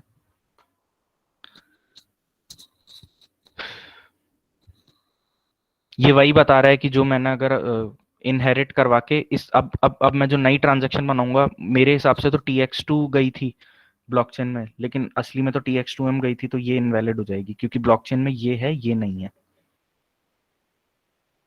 मैलिएट कैसे करते हैं, जो हमने सिग्नेचर स्क्रिप्ट पढ़ी थी, सिग्नेचर स्क्रिप्ट में कंटेनर्स होते हैं सिग्नेचर के, तो मैं कोई दूसरा कंटेनर यूज कर लूं, कोई दूसरी क्रिप्टोग्राफी यूज कर लूं, या कोई फालतू के इंस्ट्रक्शन लगा दूं बिटकॉइन स्क्रिप्ट में, तो इसका मीनिंग तो नहीं बदलेगा लेकिन ट्रांजैक्शन आईडी चेंज हो जाएगी क्योंकि ट्रांजैक्शन आईडी इन सबका हैश होता है। अच्छा, वन क्वेश्चन, अगर कंफर्म नहीं हुआ सिग्नेचर तो इसका मतलब ट्रांजैक्शन भी कैंसिल हो जाएगी तुरंत? कंफर्म हो जाएगा ना सिग्नेचर। मैं क्या कर रहा हूँ, सिग्नेचर का फॉर्म इस तरीके से बदल रहा हूँ कि ट्रांजैक्शन स्टिल वैलिड रहे लेकिन जो ट्रांजैक्शन आईडी है वो डिफरेंट बन जाए। तो अब अगर मैं कोई नई ट्रांजैक्शन बनाता हूँ जो पुरानी ट्रांजैक्शन आईडी को पॉइंट कर रही है, तो वो सही ट्रांजैक्शन नहीं है, वो रिजेक्ट हो जाएगी। तो ट्रांजैक्शन सिग्नेचर जो होते हैं वो मैलिएबल होते हैं, उनको मैलिएट करने के ये तरीके हो सकते हैं। मतलब जनरली मैंने तुम्हें बताया हेक्स में आता है डेटा, तो अगर मैं किसी ट्रांजैक्शन के हेक्स के आगे 0000 लगा दूं तो उसका मीनिंग तो चेंज नहीं होगा ना। जैसे 1000 मैंने हेक्साडेसिमल में लिखा है, अब उसके आगे मैंने लीडिंग जीरोस लगा दी हैं, तो उसका मीनिंग चेंज नहीं होगा, लेकिन उसका हैश चेंज हो जाएगा, क्योंकि SHA-256 हर इनपुट के लिए डिफरेंट आउटपुट देता है। जैसे every hash function has this property. और हैश क्यों चेंज करना है? क्योंकि अगर मैं कोई ट्रांजैक्शन बनाता हूं तो मेरे को इनपुट में एक पुराने ट्रांजैक्शन का हैश डालना होता है, रिमेंबर TXID का हैश बना के डालते हैं। अगर वो वेरिफिकेशन में जो लीसा है वो उसको चेक करती थी कि क्या ये मैच हो रहा है UTXO सेट में, तो समझ रहे हो, तो ट्रांजैक्शन की ट्रांजैक्शन आईडी चेंज हो जाएगी तो वो मैच ही नहीं होगा, डिफरेंट ट्रांजैक्शन है वो, और सेंडर को पता नहीं है किस में चली गई। तो इसलिए सेग्रीगेटेड विटनेस क्या बोलता है, ये वही कंफर्मेशन वाला प्रोसेस है, ये तो शायद हमने फर्स्ट वर्कशॉप में पढ़ा था। सेगविट बोलता है मैं क्या करूंगा, जो ये सिग्नेचर्स है ना इसको ट्रांजैक्शन से बाहर निकाल देता हूँ, तो अब ट्रांजैक्शन आईडी जो है वो बस इनपुट और आउटपुट का हैश है, और इनको चेंज नहीं किया जा सकता है। तो सिग्नेचर बाहर हो गए हैं, तो अब सिग्नेचर बाहर होने से बहुत सारे हमें एडवांटेज, और इसी प्रोसेस को सेगविट बोलते हैं। ये मैं बहुत ऊपर ऊपर से टच कर रहा हूँ, अंदर में जाऊंगा तो बहुत लंबी वर्कशॉप हो जाएगी। क्वाड्रेटिक हैशिंग मैंने बता ही दिया कि पुराने वाले जो सिस्टम था उसके अंदर मुझे हर बार उसका हैश निकालना पड़ता था, तो O(n)² कॉम्प्लेक्सिटी होती थी उसकी, तो उससे कंप्यूटर की बैंडविड्थ बहुत खाता था। वो जो हम पढ़ते हैं ना मिली सेकेंड्स, 4 मिली सेकेंड, 16 मिली सेकेंड्स। तो अब, और अगर मैं सिग्नेचर को बाहर ले गया हूँ तो ट्रांजैक्शन से कुछ बाइट्स ऑफ डेटा कम हो जाएगा, जो हेक्साडेसिमल ट्रांजैक्शन जो है वो अब छोटी दिखने लग जाएगी, और ब्लॉक साइज हमने पढ़ा था कांस्टेंट होता है, तो अब जो ट्रांजैक्शन की साइज है वो छोटी हो गई, तो उसी ब्लॉक में अब अमाउंट ऑफ ट्रांजैक्शंस बढ़ जाएंगी, और जो वेरिफिकेशन की जो कॉम्प्लेक्सिटी है वो O(n)² से O(n) हो जाएगी। मतलब 2 ट्रांजैक्शन वेरीफाई करने के लिए मुझे 2 ही बार हैश निकालने पड़ेंगे, और ट्रांजैक्शन मैलिएबल नहीं रहेंगी। ये चीज लाइटनिंग नेटवर्क इसी पे बिल्ड है। अगर ट्रांजैक्शन आईडी चेंज हो जाएगी ना, तो लाइटनिंग नेटवर्क पॉसिबल नहीं हो सकता है, क्योंकि lightning network 2 multi signature channel खुलवाता है और फिर आगे जाके उसको स्पेंड करता है। तो अगर पिछले वाले की ट्रांजैक्शन आईडी चेंज हो गई तो आगे वाला इनवैलिड हो जाएगा। तो lightning network is possible because of SegWit. तो सिग्नेचर स्क्रिप्ट कम हो गई तो अब ऑब्वियसली ब्लॉक में ज्यादा ट्रांजैक्शन आ पाएंगी, और इस चीज के मैं डिटेल में जा सकता हूँ बट बहुत टाइम लग जाएगा, इसको बुक से पढ़ लेना, चैप्टर 9 का सेक्शन 10.1.4। तो सोल्यूशन सेगविट है। सेगविट बोलता है कि अब मैं एक डिफरेंट सिग्नेचर जो है वो एक डिफरेंट ब्लॉक में डाल करके दूंगा माइनर को। तो अब किसी को एक प्रॉब्लम समझ में आ रही है कि बिटकॉइन डिसेंट्रलाइज्ड है, सिर्फ एक चीज में कन्फ्लिक्ट है। देखो अभी हमने देखा था क्वाड्रेटिक हैशिंग सॉल्व हो जाएगी इससे। जो पुराने नोड्स हैं, जो जैसे सेगविट जो है, अब ये बिटकॉइन कोर में इसका कोड गया होगा, ठीक है। तो अब अगर मेरे पास जो बिटकॉइन का वर्जन है वो पुराना वाला वर्जन है, आई गेस 11th से पहले वाले पे सेगविट नहीं था, 11th के बाद वाले पे सेगविट आया है। तो अगर मेरे पास 11th से पहले वाला वर्जन है तो वो इनको वेरीफाई कैसे करेगा? और बिटकॉइन प्रॉमिस करता है कि हम डिसेंट्रलाइज्ड हैं और हम किसी को फोर्स नहीं करेंगे कि तुम ये नेक्स्ट वर्जन पे, मतलब बैकवर्ड कंपैटिबिलिटी जितनी ज्यादा हो सके उतनी रखेंगे। तो क्या होता है, जो पुरानी ट्रांजैक्शंस थी ना, अब उसकी जगह हम सिग्नेचर में एम्प्टी छोड़ देंगे सिग्नेचर, या फिर एक रैंडम नंबर डाल देंगे, ये रैंडम नंबर डाले हुए। तो अगर मैं इसको रन करूंगा ना, तो जो पुराना नोड है जो 10th वर्जन से पहले चल रहा है वो देखेगा कि इस ट्रांजैक्शन का कोई सिग्नेचर है ही नहीं, उसको ये दिखेगा नहीं है जो विटनेस डेटा है, तो वो ये देखेगा कि इसमें कोई सिग्नेचर है ही नहीं, तो ये तो कोई भी स्पेंड कर सकता है, तो वो इसको वेरीफाई कर देगा। और जो नया वर्जन रन कर रहे हैं वो इसको इससे वेरीफाई करेंगे और फिर इसको वेरीफाई करेंगे कि हाँ ये ट्रांजैक्शन सही है। तो बैकवर्ड कंपैटिबिलिटी हो गई। हाँ वो सही है, लेकिन सिग्नेचर का तो काम था वो करना ना, और हाँ तो वही ना, तो अभी मैं आगे बताता हूँ क्या क्या होगा। तो पुराने नोट्स बेसिकली इस ट्रांजैक्शन को सिर्फ ऐसे देखेंगे कि ये एक ट्रांजैक्शन है जिसपे कोई सिग्नेचर नहीं है, सिग्नेचर खाली है। जो मैंने पढ़ाया था ना सिग्नेचर स्क्रिप्ट, जिसके अंदर पब्लिक की और सिग्नेचर होती है, फिर वो बिटकॉइन उसको रन करता है कंपाइलर में और फिर ओके दे देता है तो ट्रांजैक्शन कंफर्म्ड है, और नॉट ओके देता है तो ट्रांजैक्शन फेल्ड है। तो अभी ये खाली है, एक नॉन जीरो नंबर है। और हर कंपाइलर, जैसे अगर मैं सी प्लस प्लस में भी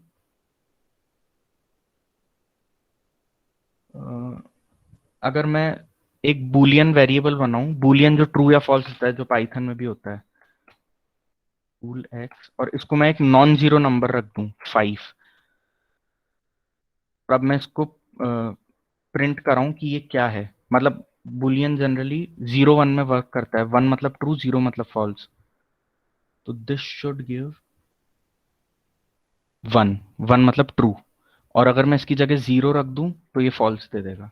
मतलब एवरी नॉन जीरो नंबर, और ये पाइथन के लिए भी ट्रू है, एवरी नॉन जीरो नंबर, यहाँ पे मैं कुछ भी नंबर रख सकता हूँ, ये ट्रू ही देगा। तो यहाँ पे मैंने एक नॉन जीरो नंबर रख दिया, तो इस ट्रांजैक्शन के लिए ये इसको वेरीफाई कर देगा और बोलेगा हाँ ये सही है, क्योंकि इसमें कोई सिग्नेचर है ही नहीं। और जो नया वर्जन रन कर रहे हैं वो इसको देखेंगे और फिर इससे कंफर्म करेंगे इस ट्रांजैक्शन को। तो जो पुराने नोड्स हैं जिनमें अभी नया बिटकॉइन नहीं इंस्टॉल्ड है, उनको भी दिक्कत नहीं आएगी इनको वेरीफाई करने में।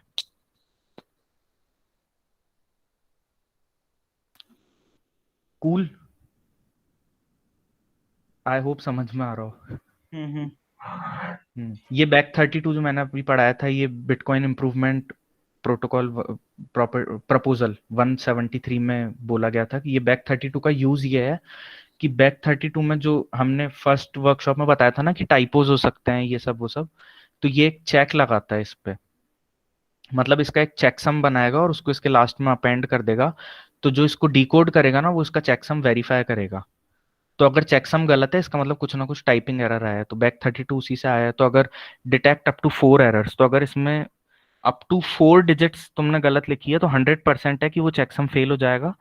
अगर उससे ज्यादा एरर्स हैं तो हो सकता है पास हो जाए, लेकिन उसके चांसेस है 1/बिलियन, 1/1 बिलियन। चेकसम क्या है? चेकसम मैंने वैसे फर्स्ट वर्कशॉप में कवर किया था। चेकसम होता है जो वो पूरा एड्रेस है ना, उस पर हम कुछ लगाते हैं ऑपरेशंस, और फिर हमें एक वो मिलता है चेकसम। वेट, ये याद है किसी को ये चीज? फर्स्ट वर्कशॉप में बताई थी। इस चीज को अगर मुझे बैक 58 में एनकोड करना है तो मैं ऐसे एनकोड करूंगा, फिर ये मेरे पास चेकसम आ जाएगा, उसको इधर अपेंड कर दूंगा। डिकोड करने वाला पहले इसको डिकोड करेगा, फिर ये चेकसम हटा लेगा, फिर इसका हैश निकाल के देखेगा क्या ये चेकसम के बराबर है। अगर ये बराबर है इसका मतलब ये 100% सही है। तो ये भी एक बिटकॉइन प्रपोजल है। तो सेगविट एक बीआईपी है, बैक 32 एक बीआईपी है। ये एड्रेसेस हैं। तो अभी generally 60% of network SegWit support करता है, लेकिन बहुत सारे लोग हैं जो सेगविट पे बहुत ज्यादा गुस्सा है। मतलब 2010 से इस पे डिबेट चल रही है, डेथ थ्रेट्स भी आ चुके हैं कई लोगों को इसके चक्कर में। हाँ, तो सेग्रीगेटेड विटनेस, तो बैक 32 यही बोलता है, जैसे ये हो गया बीसी, ये बोलता है बिटकॉइन, ये 1 मैंने बताया था सेपरेटर होता है, इसके आगे ये हैक्स है। इसको डिकोड करेंगे तो मुझे एक विटनेस प्रोग्राम मिलेगा। ये विटनेस प्रोग्राम जो है ये सेगविट को दिखाएगा। तो मेरा जो एड्रेस होता है ना जनरली बिटकॉइन के, तुम देखोगे अगर नेटवर्क पे,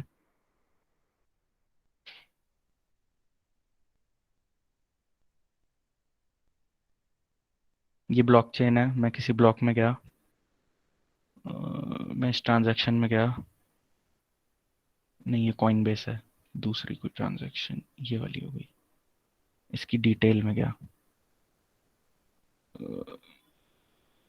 ये लोग अभी सेगविट यूज नहीं कर रहे हैं, ये पे टू पब्लिक की हैश है, ये इसका प्रोग्राम है, ये इसका स्क्रिप्ट, ये सिग्नेचर स्क्रिप्ट है इसकी, जिसमें ये इनमें से एक की होगी, एक आपका सिग्नेचर होगा। फिर इस स्क्रिप्ट सिग्नेचर को इस प्रोग्राम के ऊपर चला के वो चेक करेगा कि क्या ये ट्रू है या नहीं है। एक भी नहीं है क्या सेगवेट वाली? वेट,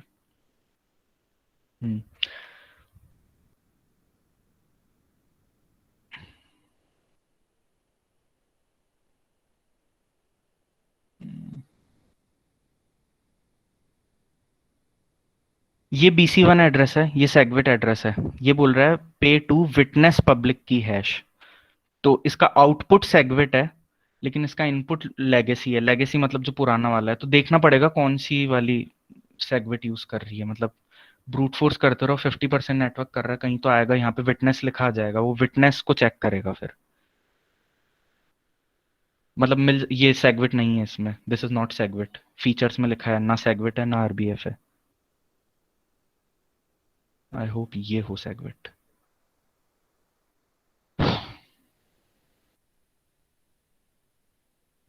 अरे ये सेगविट है, ये आ गया विटनेस। तो इसके अंदर देखो सिग्नेचर नहीं है, इसके अंदर एक विटनेस है जो कि बस एक की लिखी है ऐसी। और एक और ये विटनेस मिला कहाँ से है, इसको मैंने डिकोड किया, बैक 32 डिकोड किया, ऐसे जैसे स्लाइड्स में दे रखा है। ये रहा, ये एड्रेस है BC1। यहाँ पे BC1 ह्यूमन रीडेबल पार्ट है। फिर इसमें एक एक चीज निकाली, फिर 5 बिट से कन्वर्ट किया, तो मेरे को ये विटनेस प्रोग्राम मिल गया। तो अब सिग्नेचर छोटा हो गया है, ट्रांजैक्शन से बाहर हो गया है। तो सेगविट बेसिकली एक अपग्रेड है। कई लोग उसको फॉलो नहीं करते हैं, जैसा कि मैंने दिखाया अभी नेटवर्क पे, लेकिन ज्यादातर ट्रांजैक्शन इसको फॉलो कर रही हैं।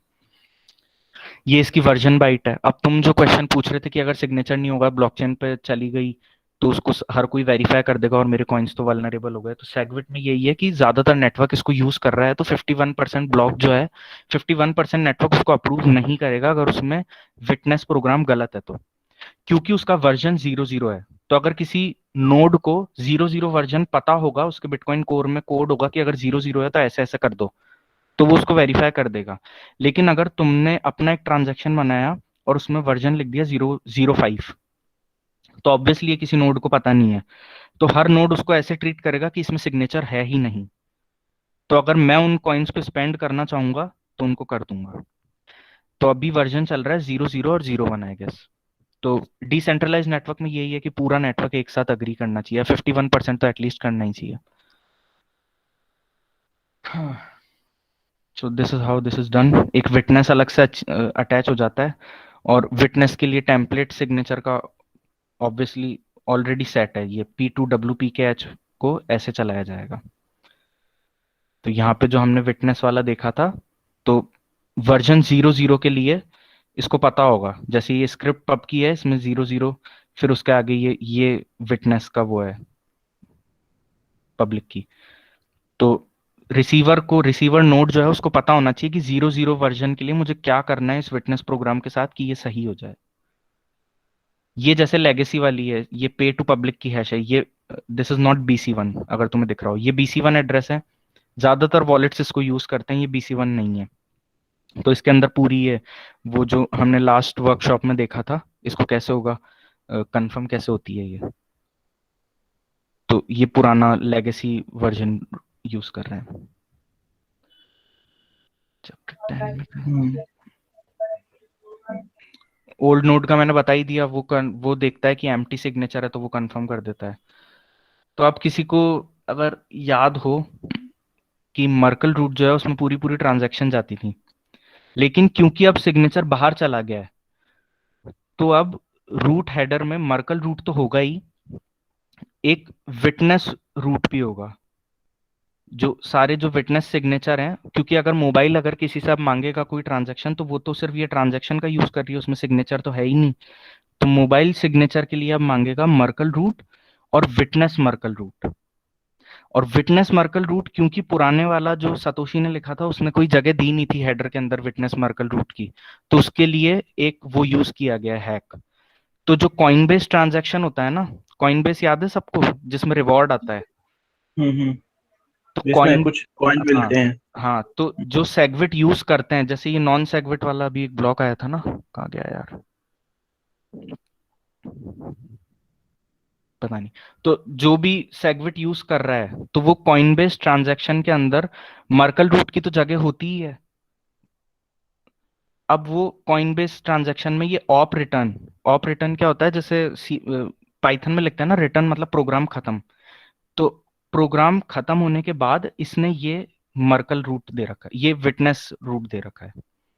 मतलब ये जो जितने भी विटनेस सिग्नेचर हैं उनका मर्कल ट्री बना के उनका रूट दे रखा है। तो अगर कोई मोबाइल अब कंफर्म, और इस पे 0 0 अमाउंट दे रखे हैं इन एड्रेसेस पे, पूरा जो रिवॉर्ड है वो अपने एक एड्रेस पे ले लिया और 0 0 इस पे भेज रखे हैं जिसके अंदर ये विटनेस प्रोग्राम के हैशेस हैं। समझ में आ रहा है? किसी ने अगर लास्ट वर्कशॉप नहीं की होगी तो बहुत मुश्किल आ रही होगी। तो जो कॉइन बेस्ड ट्रांजेक्शन है वो ऑप रिटर्न के बाद इसको लिख देता है। तो अगर किसी मोबाइल को अगर कंफर्म करना है तो वो कॉइन बेस्ड ट्रांजेक्शन के ऑप रिटर्न के बाद मर्कल रूट बना के देख लेगा कि हाँ ये सिग्नेचर भी सही है। वॉलेट जो है, कई वॉलेट्स इसको इम्प्लीमेंट नहीं करते हैं, तो आजकल तो वैसे हर वॉलेट कर रहा है, जो भी कीज वाले वॉलेट हैं, लेजर हो गया या और भी। बट कई नहीं करते हैं तो उनको दिक्कत आ सकती है, क्योंकि उसमें फिर वो मैलिएबल हो जाएगा, वो उसको हो सकता है वो कॉइन कंफर्म ना करे। बट जो नए वाले जो कर रहे हैं उनमें नहीं आएगी। तो ये वही बता रहा है, कॉइन बेस्ड ट्रांजेक्शन में ऑप रिटर्न के बाद उसकी हैश डाल दी। ओल्ड नोड को ये सब नहीं दिखता। ओल्ड नोड को ये खाली ट्रांजेक्शन दिखेगी, इन पे कोई सिग्नेचर नहीं है, तो ओल्ड नोड इसके हिसाब से मर्कल बनाएगा जिसमें अभी सेगविट इंस्टॉल्ड नहीं है। ये मैंने बता ही दिया, P2WSH विटनेस प्रोग्राम बनता है। ऐसे बनता है विटनेस प्रोग्राम। पहले तो हम ये पूरी स्क्रिप्ट डालते थे, याद हो तो। अब हम इसका शा लेते हैं, इसका विटनेस स्क्रिप्ट हैश बनाते हैं, उस पर वर्जन लगाते हैं, उसके आगे इसका हैश लगा देते हैं, फिर उसको बैक 32 एनकोड करते हैं, और ये हमारा एड्रेस आ गया। अगर किसी के पास लेजर लेजर है, किसी के पास एक लेजर होता है, एक वॉलेट। आई डोंट थिंक मैं अभी तुम्हें पब्लिकली हार्डवेयर लेजर। हाँ, हार्डवेयर लेजर, मतलब मैं एक बार इस रिकॉर्डिंग ऑफ करके दिखा सकता हूँ, बट फिर 2 रिकॉर्डिंग आ जाएगी मेरे पास। नहीं, रहने दो। ठीक है, तो बेसिकली लेजर में अगर मैं एक अकाउंट बना के एक एड्रेस बनाता हूँ, तो मेरे पास जो एड्रेस आएगा वो ऐसा आएगा, BC1 टाइप का, तो वो सेगविट वाला एड्रेस है। तो उसका एक विटनेस स्क्रिप्ट हैश बना के बैक 32 में एनकोड करके ये अब इस एड्रेस पे कीज आएंगी। तो जितने भी तुम्हें एड्रेस ऐसे दिख रहे हैं ना BC1 वाले, वो सेगविट विटनेस प्रोग्राम यूज कर रहे हैं। ठीक है, ये सब वही चीज है कि अलग से मैंने दिखा दिया, विटनेस स्क्रिप्ट का हैश रख के दे दिया। कूल। इसको वेरीफाई करने का तरीका भी जो वर्जन है उसके लिए फिक्स्ड है। लाइटनिंग नेटवर्क बेसिकली सेगविट की वजह से ही पॉसिबल हो पाया है, वरना लाइटनिंग नेटवर्क पॉसिबल नहीं हो पाता। क्वाड्रेटिक हैशिंग प्रॉब्लम भी इसने सॉल्व कर दी है, क्योंकि अब अगर ट्रांजैक्शन में सिर्फ इनपुट और आउटपुट है तो मुझे एक ही हैश करना है बस, और उससे कंपेयर हो जाएगा। तो अब मुझे 2 हैशेस नहीं निकालने, तो ON कॉम्प्लेक्सिटी में हो गया। ठीक है, ये समरी है। कूल। ये जितने भी हमने ट्रांजैक्शन पढ़े उनकी समरी है। पे टू पब्लिक की हैश, पे टू स्क्रिप्ट हैश, पे टू विटनेस पब्लिक की हैश, पे टू विटनेस स्क्रिप्ट, पे to witness script wrapped in, ये थोड़ा टफ है, ये छोड़ दो। ये रैपिंग वाली चीज भी बैकवर्ड कंपैटिबिलिटी के लिए बनाई गई है, बट कोई यूज नहीं करता है जनरली। इससे क्या फायदा हुआ है? सेगविट जो अपडेट आया इससे फायदा क्या हुआ है? ब्लॉक साइज की लिमिट इतनी थी, लेकिन अब सिग्नेचर हटने से नंबर ऑफ ट्रांजैक्शन बढ़ जाएंगे, क्योंकि अब हम सिग्नेचर कहीं और रख रहे हैं, तो बाइट्स ऑफ डेटा ज्यादा सिग्नेचर रख सकते हैं। तो अब कई कई जो ब्लॉक्स हैं वो 3-3 हज़ार ट्रांजैक्शन भी ले लेते हैं। पहले नहीं ले पाते थे, पहले 1500-1600 होता था। लिटरली बहुत ज्यादा ऑप्टिमाइज कर दिया इसने। यही चीज बता रहा है ये, विटनेस अलग से यूज होता है। Why discount witnesses don't go into UTXO set. और UTXO सेट में भी अब सिग्नेचर्स नहीं जाएंगे। पहले UTXO में पूरी सिग्नेचर और ट्रांजैक्शन जाता था, अब सिग्नेचर नहीं जाएंगे। तो UTXO सेट भी ऑप्टिमाइज हो गया है। और transaction ID is not malleable any more, क्योंकि इनपुट और आउटपुट है और वो तो चेंज नहीं कर सकते। तो काफी सारी प्रॉब्लम्स इसने सॉल्व कर दी हैं सेगविट ने। Without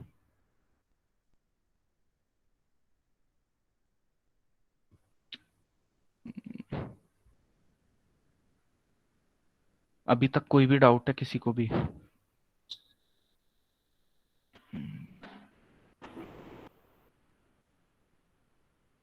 no. कंटिन्यू करूं फिर मैं? हाँ। कूल। तो फोक्स के बारे में मैंने बताया था, ब्लॉकचेन में फोक्स होते हैं। संजीव, आप कुछ कहना है? मैं ना एक वीडियो देता हूँ तुम लोग को, थोड़ा डिटेल में समझा रखा है उसने।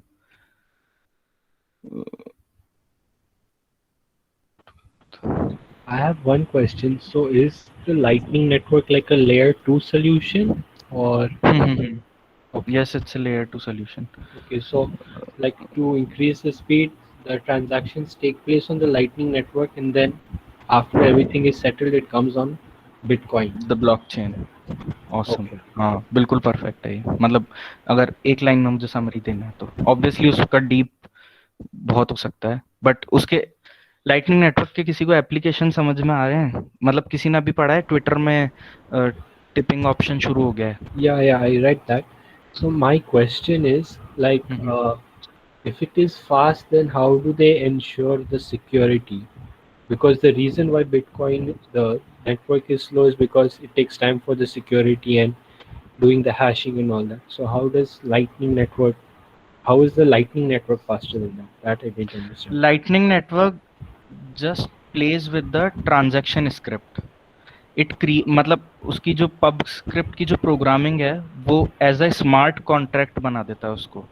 स्मार्ट कॉन्ट्रैक्ट अगर सुना हो तो अगर लेट से जैसे मैं तुमसे डेली कॉफ़ी खरीदता हूँ, या मेरी एक शॉप है, तुम्हारी एक शॉप है, मैं आइसक्रीम बेचता हूँ, तुम कॉफ़ी बेचते हो, और हम दोनों ट्रांजैक्शन करते रहते हैं।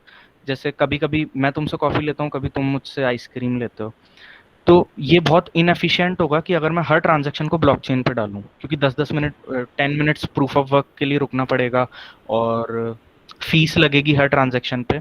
तो हम क्या करते हैं, हम एक two of two multi signature channel बनाते हैं, एक ट्रांजैक्शन 2 ऑफ 2, और अब उस ट्रांजैक्शन को पॉइंट करते हुए हम अलग अलग ट्रांजैक्शन बनाते हैं। जैसे कि अगर मैंने तुमसे आइसक्रीम ली, तो मैं वो जो ट्रांजैक्शन जो 2 ऑफ 2 मल्टीसिग है जो ब्लॉकचेन पे इनकोडेड है, मैं उसको पॉइंट करते हुए एक दूसरी ट्रांजैक्शन बनाऊंगा और वो तुम्हें दूंगा। अगर वो ट्रांजैक्शन तुम्हारे पास आ गई है तो वो प्रूफ है और वो वैलिड है, तो वो ऑब्वियसली जब मैं चैनल क्लोज करूंगा तो ब्लॉकचेन पे एनकोड हो जाएगी वापस। तो अब क्या होता है कि मैंने तुमसे कभी आइसक्रीम खरीदी, तुमने मेरे से कभी कॉफी खरीदी, तो हम लाइटनिंग नेटवर्क पे एक दूसरे को बस ये ट्रांजैक्शन देते रहेंगे। और ये ट्रांजैक्शन देना तो इंटरनेट के थ्रू होगा, क्योंकि ये हमने देखा था ये प्रोग्रामिंग होती है, मतलब ये चीज देते रहेंगे हम। Yeah. और ये चीज मेरे पास आ गई तो this is as good as कि मेरे पास पेमेंट आ गया। तो और ये इंटरनेट की स्पीड पे डिपेंड करता है, तो literally with a blink you can transfer coins. और अब क्या होगा फाइनली, लेट्स से जैसे मैंने तुमसे आइसक्रीम खरीदी तो मैंने तुम्हें कुछ कॉइन्स दिए, तुमने मुझसे कॉफी खरीदी तो तुमने मुझे कुछ कॉइन्स दिए, फिर मैंने तुमसे आइसक्रीम खरीदी तो मैंने तुम्हें कुछ कॉइन्स दिए। तो जो फाइनल ट्रांजैक्शन है that is supposed to go on the blockchain. अगर तुम ऐसा कुछ करते हो कि जब तुमने मुझे कॉइन्स दिए थे उससे पहले वाली जो ट्रांजैक्शन है उसको ब्लॉकचेन पे डाल रहे हो, कर सकते हो, क्योंकि वो ट्रांजैक्शन भी मैंने इंटरनेट के थ्रू भेजी थी, तुम्हारे डेटाबेस में होगी वो। अगर तुम उसको डाल रहे हो तो मेरे पास वो उसकी स्क्रिप्ट ऐसे एनकोडेड होती है कि मेरे पास जो की है मैं उसके थ्रू तुम्हें पेनल्टी लगा के सारा पैसा अपने पास कर सकता हूँ। समझ रहे हो? तो अगर प्रीवियस स्टेट अगर तुमने पब्लिश कर दी है तो मैं तुम्हें पेनल्टी लगा के जितना भी कॉइन्स है वो सारा मेरे अकाउंट में डाल सकता हूँ। So it's like sort of like a security deposit to work with the Lightning Network. हाँ, तो अब literally within seconds you can transfer billions of funds। although billions रखते नहीं है लाइटनिंग चैनल पे, बहुत कम, 1 लाख 2 लाख सतोशीज रखते हैं।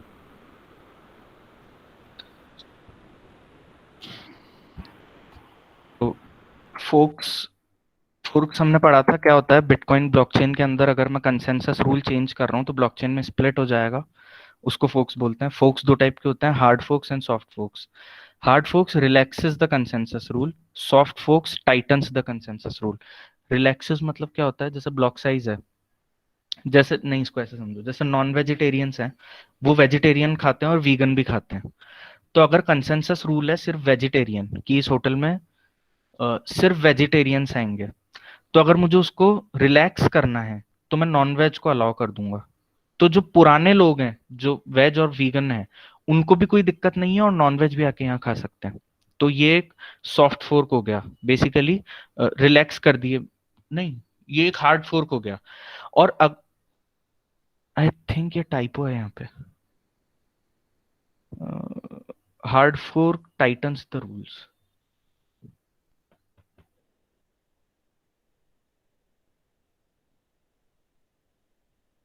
हाँ okay, hard fork relaxes the rule. तो अगर मैं नॉन वेजिटेरियंस अलाउ कर दिए हैं तो अब वो रिलैक्स हो गया, मतलब ओल्ड रूल्स तो हैं ही लेकिन उसी पे बिल्ड करके मैंने एक दूसरा रूल लगा दिया है।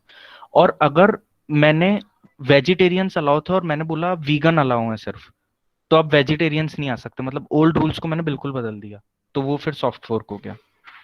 तो हार्ड फोर्क्स पुराने रूल्स पे बिल्ड होते हैं, सॉफ्ट फोर्क्स उसको टाइट कर देते हैं। बेसिकली ब्लॉक साइज में अगर तुम देखो, ब्लॉक साइज की ये लिमिट होती है 4 मिलियन वेट यूनिट बोलते हैं इसको। तो अगर मैं ब्लॉक साइज बढ़ा दूंगा तो वो एक ब्लॉक साइज अगर मैं बढ़ा दूंगा तो पुराने रूल्स को वो डिफाई कर रहा है, क्योंकि पुराने रूल्स बड़ा हुआ ब्लॉक साइज नहीं ले सकता। और अगर मैं छोटा कर दूंगा तो पुराने रूल्स भी उसको एक्सेप्ट करेंगे और नए रूल्स भी उसको एक्सेप्ट करेंगे। जैसे कि ये 3 मिलियन वेट यूनिट का है तो ओल्ड वाली ब्लॉकचेन में आ रहा है, लेकिन अगर 6 मिलियन वेट यूनिट का है तो वो डिफरेंट ब्लॉकचेन बनेगी।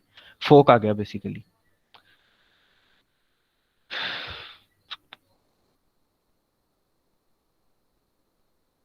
ये वही बता रहा है, हार्ड फोक उसको छोटा कर देगा।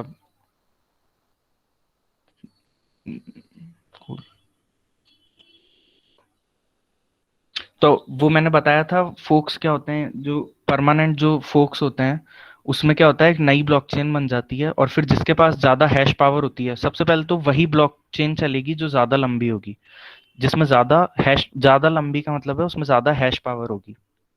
तो अगर मैंने कोई नए रूल्स बनाए, मैंने उस बिटकॉइन कोर में कुछ चेंज किया, 21 मिलियन की जगह मैंने 42 मिलियन कर दिया और अब मैंने नेटवर्क पे वो भेज दी, तो अब अगर इसमें फोक आ गया, लेट्स से एक ब्लॉक माइन हो गया, तो ये फोक है फिर एक। तो अब अगर जितने लोग इस वाले रूल को फॉलो करना चाह रहे हैं वो अपने नए ब्लॉक में इसका हेडर डालेंगे, तो वो इस ब्लॉक को बढ़ा रहे होंगे, और जितने लोग पुराने को फॉलो करेंगे वो उसको फॉलो करेंगे। तो इन दोनों के बीच में कंपटीशन शुरू हो गया है। तो अब वो वाली वो वाली लाइन जिसके अंदर ज्यादा हैश पावर होगी, जो ज्यादा नॉन्स जल्दी जल्दी कैलकुलेट करके माइन करेगी ब्लॉक, फाइनली वो जीत जाएगी। तो बिटकॉइन में वही लाइन चलेगी जो जीती, लेकिन जो पुरानी लाइन है हो सकता है मैं उसको एक नया कॉइन बोल दूं, जैसा कि फॉर एग्जांपल बिटकॉइन कैश जो हमने डिस्कस किया था लास्ट टाइम। ये वही सपोर्ट वाली बात आ गई, अगर पुरानी को चेंज होकर के सब इधर आ गए तो फिर अब ये वाली लाइन प्रिवेल करेगी, और अगर पुरानी में ही रहे तो ये वाली नहीं रहेगी। कूल, ठीक है। सॉफ्ट फोर्क जैसे सेगविट होता है जो बैकवर्ड कंपेटेबल होते हैं, जैसा कि सेगविट में फोक की जरूरत नहीं आई थी। सेगविट में हमने सिर्फ छोटे छोटे हैक्स लगाए थे कि कॉइनबेस ट्रांजैक्शन में ऑफ रिटर्न के बाद विटनेस रूट डाल दो और सिग्नेचर को बाहर कर दो, तो पुराने नोड्स जो हैं वो खाली सिग्नेचर स्पेस देखते हैं। तो सेगविट सॉफ्ट फोर्क है, इसके लिए ब्लॉकचेन में फोर्क आना जरूरी नहीं है, ये चल सकता है, मतलब ऐसा भी हो सकता है।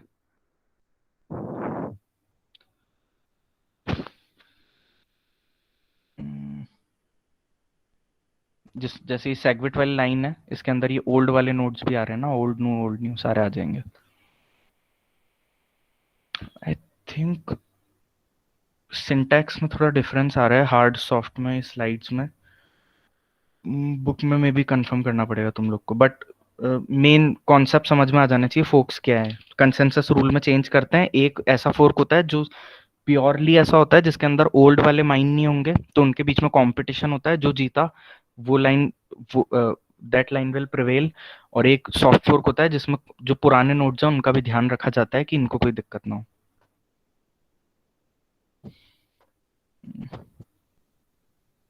अंडरस्टूड। बिटकॉइन ये फोकिंग वाली चीज हमने लास्ट वर्कशॉप में बहुत डिटेल में कवर की थी। अरे अंश welcome. Hello hello hello hello. थोड़ी देर पहले उठा था, फिर संजीव ने मैंने लिखा ग्रुप पे, sorry I just woke up, definitely join next time. Sanjeev ने लिखा इट्स स्टिल गोइंग ऑन, तो मैंने सोचा चलो मुंह धो के ज्वाइन कर लेता हूँ, आ गया मैं। कूल। वैसे लास्ट चैप्टर पे ही चल रहे हैं। सही सही। ऑल्दो मैं आज की मतलब इतनी टफ नहीं लग रही होगी जनरली। कुशाग्र शायद लास्ट में भी था। जिसने हाँ हाँ सेकंड वर्कशॉप देखी है उसको ये शायद इतनी टफ नहीं लग रही होगी, है ना? सेकंड तो बहुत टफ थी। नहीं नहीं, इक्वली टफ मुझे लगी तो। मुझे तो इक्वली। इक्वली टफ लगी। अच्छा। No, I What's up, think Sanjeev? good. How are you? Good, good. How are you? Good, good. This one seemed easier. Means the other one had a lot of functions and all that. तो ये वही bitcoin cash जो मैंने बताया था, एक fork, hard fork था। No one uses it, some people use it although. तो कोई भी अपग्रेड लाना है तो मैं बिटकॉइन कोर के कोड में चेंज करूंगा और फिर उस सॉफ्टवेयर को डाउनलोड करके जितने लोग उस सॉफ्टवेयर के हिसाब से माइन करना शुरू हो जाएंगे तो वो एक फोर्क हो जाएगा। वो रूल पे डिपेंड करता है कि मैंने हार्ड फोर्क किया है, सॉफ्ट फोर्क किया है। सेग्रीगेटेड विटनेस एक सॉफ्ट फोर्क है, बिटकॉइन कैश एक हार्ड फोर्क है। अगर इन लोगों को रूल्स में भी कोई अमेंडमेंट लाना रहता होगा बेटरमेंट के लिए, तो वो लोग भी फोर्क ही करते होंगे ना? डिपेंड करता है, मतलब जैसे सेगविट था तो इसमें फोर्क किया था, लेकिन उस फोर्क के लिए जैसा मैंने बताया था कि सिग्नेचर वाली जगह खाली रख देंगे। समझ रहे हो? तो पुराने नोड्स को दिक्कत नहीं आएगी। तो जो नोड्स पुराने वर्जन रन कर रहे हैं सॉफ्ट उनको है पता ना? भी नहीं पड़ेगा कि कुछ ऐसा अपडेट आया है। अच्छा, लेकिन अगर मैं कुछ ऐसा लिया हूँ कि पुराने नोड्स जो हैं उनको पता ही ना पड़े कि ये क्या चल रहा है, जो पुराना वर्जन 10 से पहले वाला रन कर रहे हैं, तो वो हार्ड फोर्क है। हाँ, तो वो फिर गलत हो जाएगा। वैसा अवॉइड करते हैं जनरली। और कोई भी कोड आता है तो उसमें बहुत ज्यादा डिबेट होती है। मतलब सेगविट आया था तो बहुत डिबेट्स हुई थी उसके पीछे, और कई लोगों को आज तक पसंद नहीं है। कई लोग बोलते हैं ये डिस्ट्रॉयड बिटकॉइन, और डेथ थ्रेट्स दिए गए हैं खूब सारे। तो काफी डिबेट है उस पर। तो कोई कोड बनाता भी है तो वो डेथ थ्रेट किसको देंगे? पीटर वुली का था वो code, SegWit. Peter woolly death ने थ्रेट मतलब ये बीआईपी दिया था, तो सब लोग बोल रहे थे कि this should not be integrated in bitcoin core. Debates होंगी ना, मतलब वो जो कोर है, वो जो कोड जो मैंने दिखाया था बिटकॉइन कोर का, उसमें कुछ मुझे मर्ज करना है। अब कोई छोटा मोटा मर्ज है कि मुझे बिटकॉइन कोर के जीयूआई का कलर चेंज करना है ब्लैक, तो ठीक है।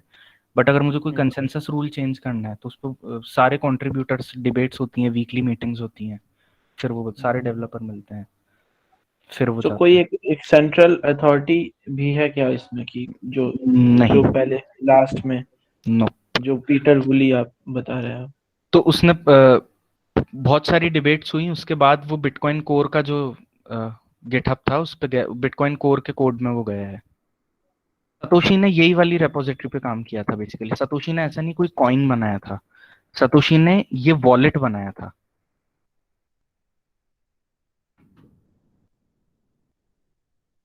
ये चीज बनाई थी उसने, और फिर वो इसको बना के आउट हो गया। फिर उसके बाद अब ये सारे कंट्रीब्यूटर सब इस पे कंट्रीब्यूट करते हैं, और ये कोई भी बन सकता है। मतलब यही लोग इसमें एंटर करवाएंगे तुम लोग को, लेकिन फिर एक बार बन गए हो कंट्रीब्यूटर तो you own some part of this ownership basically.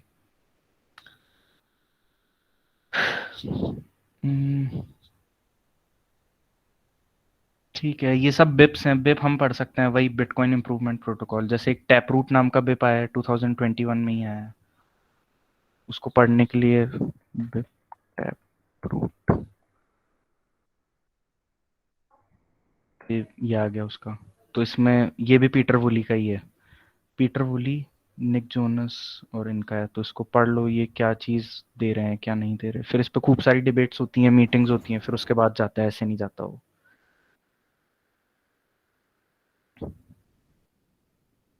Cool. I hope किसी को डाउट नहीं होगा अभी तक। somebody thought कि 18 को था ये। So, taproot. नहीं नहीं, तो ये जो मीटिंग है। अच्छा, हाँ हाँ, वीकली सुंदर, मीटिंग्स होती हैं। अरे वो नहीं कह रहा हूँ, सुंदरवन 2 पे कोई पूछ रहा था कि आज है कि 18 को था। तुमने 18 लिखा हुआ है लिंक पे। ओ, अच्छा, वो सबसे पहले वाला लिंक है इसलिए हम्म। व्हाट्सएप चला दिया। शिट।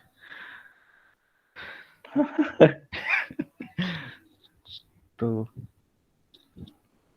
मतलब अब तो हम वो final nail in the coffin कर रहे हैं, ये तो मतलब अब इसके आगे कोई लिमिट नहीं है। No one really understand this fully. तो अब तुम पे है कि तुम कितना पढ़ते हो, इसके बिप्स कितने ज़्यादा पढ़ते हो, और बस you can start developing on this. मैं एक लिंक डाल सकता हूँ, अगर किसी को अपने सीवी में कोई प्रोजेक्ट टाइप चाहिए तो वो इस पे बिल्ड कर सकता है। ये एक वॉलेट है, जैसे जीपे टाइप का होता है ना, तो ये टेस्टनेट कॉइन्स को इधर से उधर भेजता है। कोटलिन पे बेस्ड है ये। इसकी तो मैं इसका लिंक डाल सकता हूँ, और किसी को सेगविट अगर डिटेल में समझना है तो ये लेक्चर, और आई थिंक इसने जिस बेस पे बिल्ड किया है वो हम वर्कशॉप 1-2 में कवर कर चुके हैं, तो किसी को ऐसा नहीं होगा कि समझ में ना आए। This is the person who implemented the lightning networks, और ये 2011 से काम कर रहा है इस चीज़ में, 11-12 से। MIT का PhD स्टूडेंट है। तो ये मैं लिंक्स डाल देता हूँ मीट पे। और अंश अभी आया तो मैं उसको जस्ट FYI, दिसंबर में समर ऑफ बिटकॉइन के एप्लीकेशन प्रोसेस शुरू होगा। सर तब तक तो सीखना ही पड़ेगा सब कुछ। प्रोग्रामिंग सीख लो, इसकी थ्योरी ठीक है। मतलब मुझे ऑर्गेनाइजर ने बताया है कि एक कोडिंग राउंड तो होगा ही ऑब्वियसली, जिसमें DSA होगा, और एक होगा फरवरी के आसपास प्रपोजल, मतलब वो लोग प्रोजेक्ट्स देंगे। रिकॉर्डिंग ऑफ कर दो। हाँ ये सही है।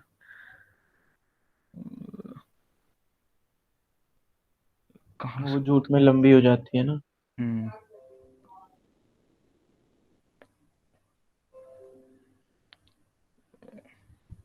Stop recording, stop.